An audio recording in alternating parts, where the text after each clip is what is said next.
Nouvelle vidéo, on va parler de l'annonce de YouTube sur les shorts et la nouvelle forme de monétisation, par exemple, de YouTube.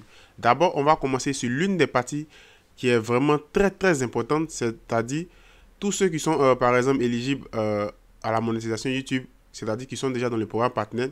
Voilà ce que, par exemple, YouTube dit, par exemple, la nouvelle condition au niveau de tout ce qui est short et autres, dès le 1er janvier 2023. Ici, j'ai fait seulement, j'ai créé un bloc-notes pour copier ce test-là. Et comme ça, on va lire ensemble parce que le message a été envoyé, par exemple, dans ma boîte mail. À partir de cette semaine, vous verrez une bannière dans YouTube Studio qui vous indiquera quand vous pourrez consulter et accepter les nouvelles conditions d'utilisation. Pour profiter du partage des revenus publicitaires générés par les shorts à partir du 1er janvier 2023, c'est-à-dire à partir du 1er janvier 2023, si ta chaîne est éligible, si tu as accepté les nouvelles conditions de YouTube, si tu crées des shorts, tu vas commencer à générer des revenus sur tes shorts. Vous devez accepter les nouvelles conditions d'utilisation avant cette date.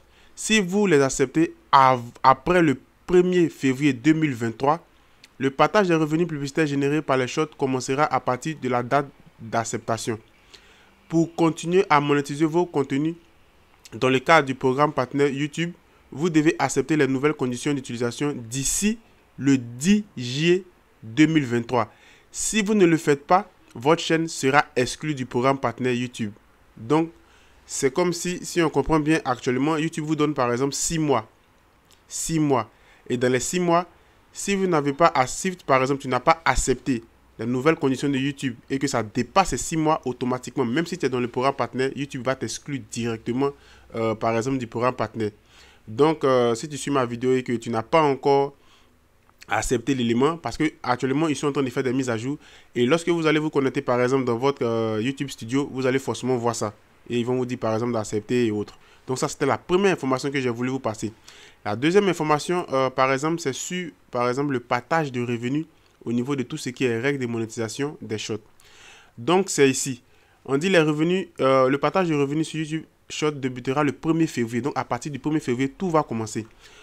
À partir du 1er février, les partenaires qui monétisent leur contenu pourront générer, par exemple, grâce aux shorts, aux annonces. C'est quoi ils de dire? On se retrouve pour une nouvelle vidéo. Et dans cette nouvelle vidéo, on va parler de la nouvelle forme de monétisation de YouTube. Aujourd'hui, dans cette vidéo, on va plus se concentrer sur les shorts parce que c'est ce qui intéresse vraiment beaucoup de personnes actuellement. Donc ici, j'ai fait juste un bloc-notes où j'ai copié le message que j'ai reçu, par exemple, dans la boîte mail. Donc toutes les personnes qui monétisent déjà les chaînes YouTube, ils ont forcément, par exemple, reçu ce message-là. Donc on va prendre le temps de lire ensemble parce qu'il y a des éléments qui sont très pertinents. Donc qu'est-ce qui se passe? On vous dit ici, à partir de cette semaine, vous verrez une bannière dans YouTube Studio qui vous indiquera quand vous pourrez consulter et accepter les nouvelles conditions de monétisation de YouTube. C'est-à-dire tout ce qui est nouvelles conditions d'utilisation de la plateforme. Voilà. Donc, pour profiter du partage des revenus publicitaires générés par les shorts à partir du 1er février 2023, c'est-à-dire si tu crées des shorts actuellement et que tu es déjà, par exemple, éligible à tout ce qui est monétisation YouTube, à partir du 1er février, tu vas commencer à générer des revenus sur tes shorts YouTube. Voilà. Donc, vous devez accepter les nouvelles conditions d'utilisation avant cette date. Si vous les acceptez après le 1er février, donc vous devez savoir que dans quelques jours, dans votre YouTube Studio, YouTube va vous envoyer une mise à jour qui va vous permettre de pouvoir accepter les nouvelles conditions de monétisation de vos vidéos short et autres, tous ces éléments. Donc, c'est ce qu'on vous dit ici. On dit vous devez accepter les nouvelles conditions d'utilisation avant cette date. Si vous les acceptez après le 1er février, le partage des revenus publicitaires générés par les shorts commencera à partir de la date d'acceptation. Donc, vous devez savoir que la nouvelle condition au niveau de tout ce qui est éligibilité, conditions et autres de YouTube qu'il vient de mettre en place, vous avez 6 mois. Vous avez 6 mois pour accepter, par exemple, cette nouvelle condition. Si vous dépassez les 6 mois, automatiquement, c'est-à-dire à partir de janvier, à partir du jour où ils ont fait l'annonce, vous avez 6 mois pour être éligible à la nouvelle forme de monétisation de YouTube. Donc, si vous n'acceptez pas ça et que les 6 mois ça dépasse par exemple les 6 mois, automatiquement, votre chaîne YouTube sera rejetée ou bien ils vont vous retirer du programme partenaire. Donc, on va continuer au niveau de tout ce qui est lecture pour continuer à monétiser vos contenus dans le cadre du programme partenaire YouTube. Vous devez accepter les nouvelles conditions d'utilisation d'ici le 10 juillet. 2023. Donc, vous voyez, l'annonce est sortie le 10 janvier. Et ici, on vous dit le 10 juillet. Vous voyez, le 10 janvier ou le 10 juillet 2023. Donc, vous voyez, ça fait pratiquement 6 mois. On est en janvier. Janvier, février, mars, avril, juin, juillet. 6 mois. Donc, dans les 6 mois, tu es dans l'obligation. Si tu es déjà éligible à la monétisation YouTube, tu es dans l'obligation d'accepter ces conditions-là. Si tu ne le fais pas, qu'est-ce qui va se passer? Si vous ne le faites pas, votre chaîne sera exclue du programme partenaire. Donc, ta chaîne sera automatiquement exclue du programme partenaire et tu vas tout recommencer du début jusqu'à la fin. Moi, c'est sur cette partie-là que je ne suis pas trop d'accord parce que être éligible à YouTube, c'est vraiment quelque chose qui est très, très compliqué. Donc, ça, c'est la première partie. La deuxième partie, maintenant, on va partir sur tout ce qui est partage de revenus publicitaires de YouTube. Donc, on va se diriger tout droit ici. Donc, ici, les règles, c'est toujours la même chose. Ça ne va pas changer. Les 4000 heures et les 4000 heures, les 1000 abonnés sont toujours là. Ça ne va pas changer. Donc, ici, activer le partage des revenus publicitaires. Donc, ici, on ne va pas trop traîner dessus. C'est à partir du 1er février, si tu as accepté les conditions, tu auras eu un message directement dans ton YouTube Studio et vous allez voir comment cela va se passer directement. Donc, ici, on vous dit contenu adapté aux annonces. Ici, on ne va pas trop durer là-dessus. La partie qui nous intéresse le plus, c'est là. C'est la partie qui nous intéresse le plus ici. Vue de shot non éligibles. YouTube ne tient pas compte des vues de shot non éligibles dans le calcul de paiement à effectuer. Exemple de vues de shot non éligibles. Donc ici, je prends le temps de vous lire parce que c'est YouTube même qui vous donne tout ça. Donc, je prends le temps de vous lire. Donc ici, vous voyez que on est dans le fond shot. Donc voilà. Shot non originaux, comme des extraits non modifiés des films, des séries remis en ligne de contenu d'autres créateurs issus de YouTube ou d'autres plateformes ou compilations sans ajout de contenu original. Vue de shot, c'est-à-dire les gens qui prennent par exemple, comment je vais dire ça, les gens qui prennent du contenu d'autres personnes, souvent vous allez voir, ils font des copier-coller. Les gens qui ne créent pas de contenu eux-mêmes et que vous allez créer des shots avec ce type de contenu, automatiquement vos shots seront démonétisés. Et vous risquez même de perdre votre chaîne.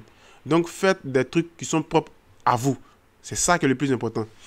Donc les gens aussi qui volent du contenu, tout ça, c'est-à-dire YouTube parle de ça de manière générale.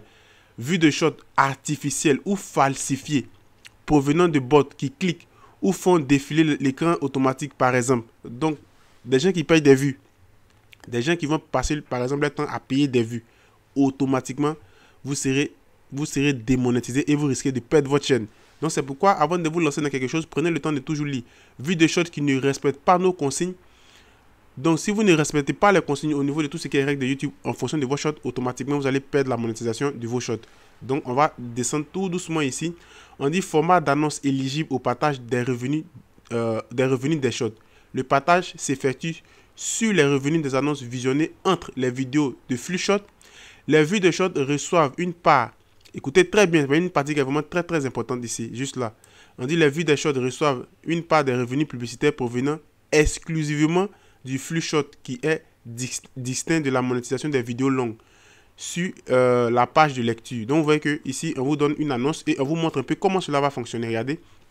Ici par exemple une personne a créé un YouTube shot, vous voyez, et on vous montre comment l'annonce va se présenter. Par exemple, total de revenus partageables.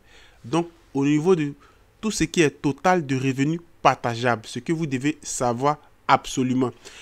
Fonctionnement du partage de revenus publicitaires des shots. Donc voilà, à partir du 1er février, on le sait déjà. Donc on va descendre directement sur ce qui est le plus important. Donc le partage des revenus publicitaires des shots se déroule en 4 étapes. Donc vous voyez qu'on a 4 étapes au niveau de tout ce qui est partage de revenus des shots. Mise en commun des revenus des annonces de flux shots. Chaque mois, les revenus générés par les annonces diffusées entre les vidéos du flux shot sont additionnés. Ils servent à récompenser les créateurs de shots et à couvrir le coût lié aux licences musicales. Vous voyez, donc ça c'est la première partie qu'on vous donne. La deuxième partie, comment ça se passe? Calcul de réserve de revenus pour les créateurs.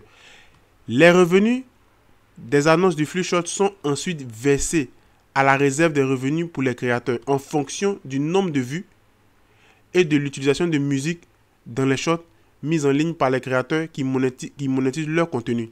Donc, comment cela se passe? Maintenant, ils ont encore apporté plus de précision. Si un créateur monétisant ses contenus met en ligne un shot sans musique, donc si tu réalises tes shots sans musique, tu ne mets pas de musique dessus, qu'est-ce qui va se passer? La totalité des revenus associés à ces vues sont versés à la réserve de revenus pour les créateurs. Vous voyez? La totalité de ces revenus sont versés à la réserve de revenus pour les créateurs. Donc c'est bien clair. Si un créateur monétisant ses contenus met en ligne un shot contenant de la musique, donc si tu réalises un shot avec de la musique, YouTube partage les revenus associés à ses vues entre les réserves de revenus pour les créateurs et le partenaire de musique en fonction du nombre de titres utilisés. Donc c'est tellement clair. C'est tellement clair. Et juste vers le bas maintenant, on vous donne par exemple un exemple, un nota bene. Et vous allez comprendre. C'est pourquoi je prends le temps de vous expliquer. Si tu as mis ma vidéo jusqu'à maintenant, tout ce que moi je te demande, n'oublie pas de t'abonner, d'activer la cloche de notification pour ne pas, par exemple, rater les prochaines vidéos. Par exemple, si un créateur monétise ses contenus, met en ligne un shot qui inclut un titre, la moitié des revenus associés à ses vues est attribuée à la réserve de revenus pour les créateurs.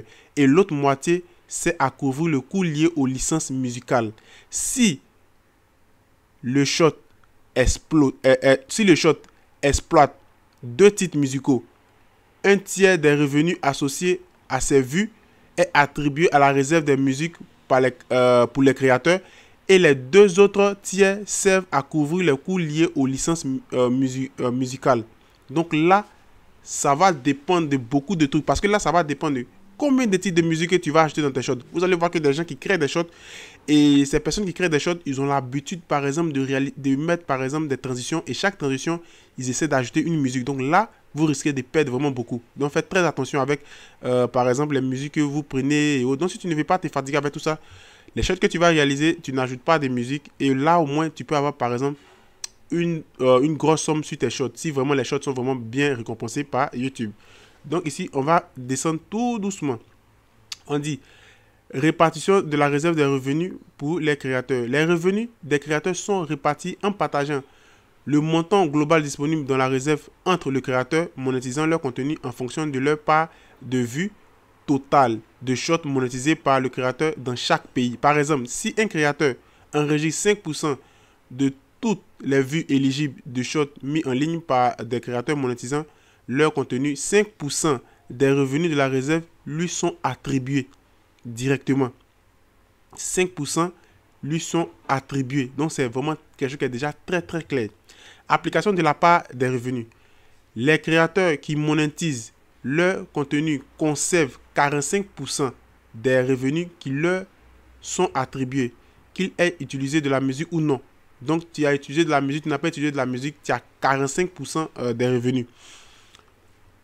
Éléments non inclus dans la réserve, par exemple par les créateurs, revenus associés aux vues des shots mis en ligne par les créateurs qui n'ont pas encore accepté le module de monétisation des shots et qui ne peuvent pas encore les monétiser.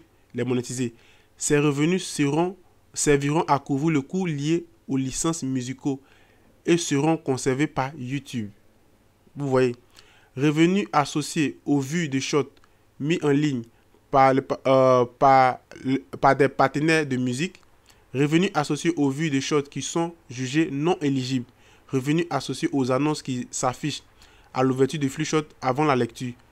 Par exemple, l'annonce de YouTube Short, quelque chose comme ça. Revenus associés aux annonces diffusées sur la page de navigation de la lecture du lecteur short.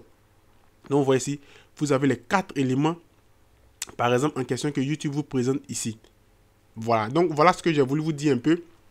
Donc si tu as suivi ma vidéo jusqu'à maintenant, tu as un peu une idée de tous ces détails là et tout ce que moi je te demande. Si tu as aimé la vidéo, n'oublie pas de t'abonner. Sur ce, je te dis à la prochaine pour une autre vidéo. Ciao.